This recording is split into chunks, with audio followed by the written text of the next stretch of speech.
अस्सलाम वालेकुम। उम्मीद करता हूँ कि आप सब लोग ठीक ठाक होंगे। आज जो नई प्लानिंग आपके लिए मैं लेके आया हूँ वो है MRI hip joints.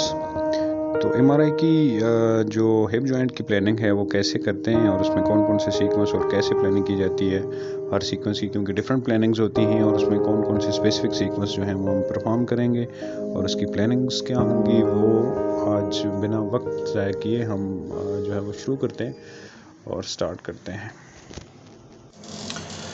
MRI hip planning की अगर हम बात करें तो सबसे पहले इसमें कौन कौन से स्कैन जो हैं वो ज़रूरी हैं। उसमें जो सबसे ज़्यादा इम्पॉर्टेंट हैं वो इसका एक्सियल स्कैन है, सैजिटल फोकस और कोरोनल प्लेन जो हैं वो उसके लिए ज़रूरी हैं हिप के लिए, चाहे वो राइट हिप हो या लेफ़्ट हिप हो।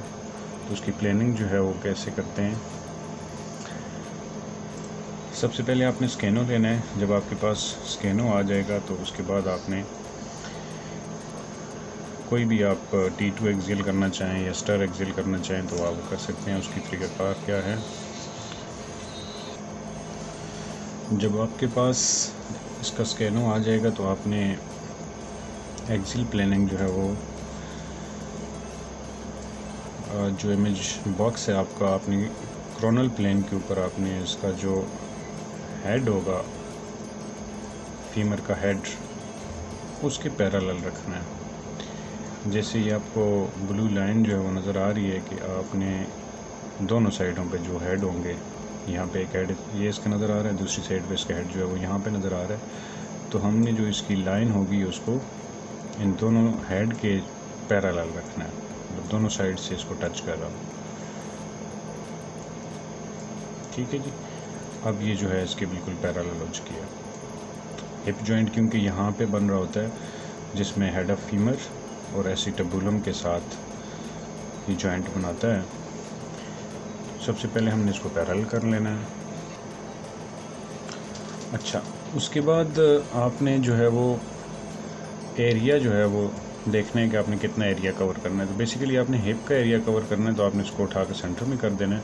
अगर आपने नंबर ऑफ़ स्लाइसेस बढ़ानी है तो आपने इस एरिया को कवर कर देना है। बैक साइड पे जाके अपने इसका फील्ड ऑफ व्यू अगर आप बढ़ाना चाहते हैं तो आप फील्ड ऑफ बढ़ा सकते हैं, फील्ड ऑफ व्यू। ठीक है, दूसरी साइड पे एक्सियल में आपने इसका फील्ड ऑफ व्यू जो है वो दोनों साइडों से कवर कर लेना है। और इसका जो अगला प्लेन है सैजिटल प्लेन के ऊपर भी आपने इसको परपेंडिकुलर रख देना है। ठीक है, और इसके पार्टिकुलर आपने सेट कर देना है। इसके बाद आपने इसको चला देना। ये तकरीबन 3 मिनट का स्कैन है। तो ये इसकी प्लानिंग है हिप जॉइंट के लिए, क्योंकि एक्सियल में आपने बेशक आप सिंगल परफॉर्म करें तो आपने बोथ हिप को जो है वो एक्सियल में साथ लेना है, ताकि आपने दोनों को कंपेयर जो है वो कंपैरिजन के लिए आपने दोनों साइड्स जो हैं वो साथ शामिल करनी होती है। इसके बाद अगला हमने जो करना होता है वो एक्सियल फोकस होता है। आप एक्सियल फोकस जो है वो सिंगल करते हैं कि आपने एक राइट हिप परफॉर्म करना है तो आपने राइट हिप के ऊपर आपने इसको लेके आना है बॉक्स को, और इसको आपने पैरेलल कर देना है इसकी नेक के, जो फीमर की नेक है आपने उसके पैरेलल इसको लगा देना है। इस बॉक्स को आपने ऐसे पैरेलल, नेक जो है उसके पैरेलल लगा देना है, और एरिया जो है वो आपने जितना कवर करना है उसको आपने ये चीज़ इसकी सेट कर लेनी है। ये आपका एक्सियल फोकस हो जाएगा, चाहे आप स्टर परफॉर्म करें या T2 परफॉर्म करें। आपने इसमें एरिया जो है वो इतना कवर करना है कि आपका हिप जॉइंट जो है कवर हो सके, एसिटेबुलम जो है उसका सारा कवर होना चाहिए। और फील्ड ऑफ व्यू की बात करें तो फील्ड ऑफ व्यू भी आपका इसमें ये जो भी एरिया आपने परफॉर्म करना है, राइट वाला या लेफ़्ट वाला, तो आपने उसको कवर करना है। ठीक है जी। उसके अलावा जब आप कॉर्नल की बात करते हैं तो जब आप इसका कॉर्नल परफॉर्म कर रहे होते हैं तो आपने इसके लिए एक्सियल के ऊपर प्लानिंग करनी होती है, क्योंकि कॉर्नल भी आप दोनों के लिए परफॉर्म करते हैं। दोनों हिप जो है वो उसमें आपने इंक्लूड करनी होती हैं। उसमें तरीक़ाकार ये है कि आपने एक्सियल प्लान को ऊपर करना है। जब एक्सियल प्लान आपके पास ओपन हो जाएगा तो आपने इसके जो हेड ऑफ फीमर हैं, ये आपको हेड ऑफ फीमर नज़र आ रहे हैं, तो इसके आपने पैरेलल लगाना है। इस साइड से भी आपको हेड ऑफ फीमर नज़र आ रहा है, इस साइड से भी आपको हेड ऑफ फीमर नज़र आ रहा है, तो आपने इसको एंगल इस तरह देना है कि ताकि दोनों हेड्स के साथ है इसकी एक लाइन जो है वो टच होनी चाहिए, बराबर होनी चाहिए। तो अभी जो है वो इसके दोनों हेड के साथ टच कर रही है, तो ये इसका एक्सियल प्लेन के ऊपर हम कोरोनल की प्लानिंग करें तो ये इसकी बिल्कुल हो गया पैरेलल। ठीक है, अब हमने ये करना है कि इसका जो एरिया है वो कवर करना है, क्योंकि हिप जॉइंट यहाँ पे बना रहा है और आपने इसके हिप जॉइंट को कवर करना है। आप इसका एरिया थोड़ा सा कम कर सकते हैं क्योंकि हमें सिर्फ हिप जॉइंट चाहिए, तो हिप जॉइंट में आप इसका एरिया इतना ही कवर करें ताकि इसका जो हिप जॉइंट है वो कवर हो सके। इसमें आप जो इसकी स्लाइस थिकनेस और इंटरवल है उसको भी कम कर सकते हैं।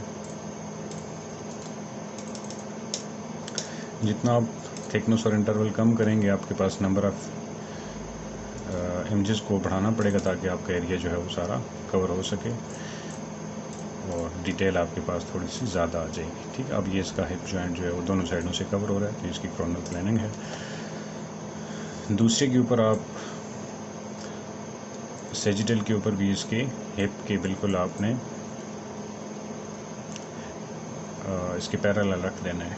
ठीक है जी, फील्ड ऑफ व्यू आपने बढ़ाना है या कम करना है, जैसे आप कम है तो आप ज़्यादा कर सकते हैं, ज़्यादा है तो आप उसको कम करके जितना आपको चाहिए आप उस हिसाब से सेट कर सकते हैं। बाकी क्वालिटी ऑफ इमेज के ऊपर या हमने टाइम को कैसे मेंटेन करना है उसके लिए ऑलरेडी मेरी वीडियोस बनी हुई हैं, आप उस पर जाके डिटेल उसकी देख सकते हैं।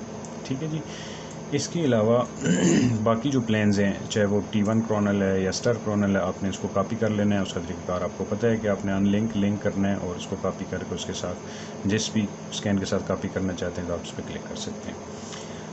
अगर हम सेजिटल की बात करें तो जब सेजिटल के ऊपर हम आते हैं तो सेजिटल का तरीक़ाकार क्या होता है कि सेजिटल आप क्योंकि फ़ोकस ही परफॉर्म करते हैं, जब आप फोकस परफॉर्म करते हैं कोई भी आप हिप उसका ले सकते हैं, चाहे वो राइट हिप हो या लेफ़्ट हिप हो। जैसे इसके लेफ़्ट हिप के ऊपर अभी मौजूद है, आपने लेफ़्ट हिप अगर परफॉर्म करना है या राइट हिप परफॉर्म करना है तो राइट हिप के ऊपर आपने जो बॉक्स है वो लगा देना है। अगर आपने लेफ़्ट हिप परफॉर्म करना है तो लेफ़्ट हिप के ऊपर आप लगा सकते हैं। इसमें तरीक़ाकार ये होता है कि आपने जो आपका प्लानिंग बॉक्स है उसको नेक के बिल्कुल परपेंडिकुलर लगा देना है। जैसे मैंने एक्सियल फोकस के ऊपर आपको बताया कि आपने उसके पैरेलल लगाना है, आप ऐसे लगाएंगे पैरेलल तो ये इसका एक्सियल फोकस हो जाएगा। अगर आप इसके परपेंडिकुलर लगाएंगे, मैं नेक की बात कर रहा हूँ, तो नेक के परपेंडिकुलर अगर आप लगाएंगे तो ये इसका सेजिटल फोकस हो जाएगा। अब ये तो नेक को कवर कर रहा है, इसका जॉइंट तो यहाँ पे आपने ये करना है कि इस बॉक्स को उठा के इसके सेंटर में कर देना ताकि आपका हिप जो है, जो जॉइंट है आपका वो कवर होना चाहिए। इसमें एसेटेबुलम भी है और उसमें आपका जो इसका हेड है या इसका जो सर है वो कंप्लीट इंक्लूड होना चाहिए। ठीक है, तो आपने कोशिश करनी है कि ये इतना एरिया आपने इसको कवर करना है। तो ये आपने इसके ऊपर प्लानिंग कर दी और दूसरी साइड पे आपने जो इसका कोरोनल प्लेन होगा उसके ऊपर आपने जो हेड है, हेड के बिल्कुल परपेंडिकुलर लगा देना है। ये हेड ऐसे बना हुआ है, इसके परपेंडिकुलर आपने इसको लगा देना है। अगर आपने इसको सेट करना है तो आप ऐसे इसको सेट कर सकते हैं, परपेंडिकुलर आपने लगा देना है। ठीक है जी, एरिया अपने हिसाब से आपने इसको जितना आपने कवर करना है वो आप कवर कर सकते हैं। जूम इन जूम आउट करके आप उसको चेक कर सकते हैं। फील्ड ऑफ व्यू अगर आपने बढ़ाना है तो आप उसको बढ़ा भी सकते हैं। ये इसका सेजिटल फोकस हो जाएगा। ये जो ज़रूरी अब क्योंकि आपको पता है कि आप जो भी जॉइंट की स्टडी परफॉर्म करते हैं तो आपने उसमें अगर ओपन MRI पे अगर आप परफॉर्म कर रहे हैं तो आपने उसका स्टर जो है वो लाजमी लेना होता है, और अगर बोन्स को देखना है तो आपने उसका T1 जो सीक्वेंस है वो चलाना होता है और PD इसमें आपने चलाना होता है। कोई भी एक PD चला दें और कोई एक दो स्टार चला दें आप। तो इसके जो फोकस्ड हैं वो आपके लिए दो हैं, जिसमें एक्सियल फोकस्ड और सेजिटल फोकस्ड जो हैं आपने लाजमी परफॉर्म करने होते हैं। तो ये हिप जॉइंट की प्लानिंग है, चाहे आप राइट हिप परफॉर्म कर रहे हो या लेफ़्ट हिप परफॉर्म कर रहे हो, तो उसका तरीक़ाकार ये है। Thank you so much for watching this video. उम्मीद करता हूँ कि आप लोगों को ये वीडियो पसंद आई होगी। आप लोग ज़रूर इसे सब्सक्राइब करें, शेयर करें और अपने बाकी दोस्तों तक भी पहुँचाएँ। बहुत बहुत शुक्रिया।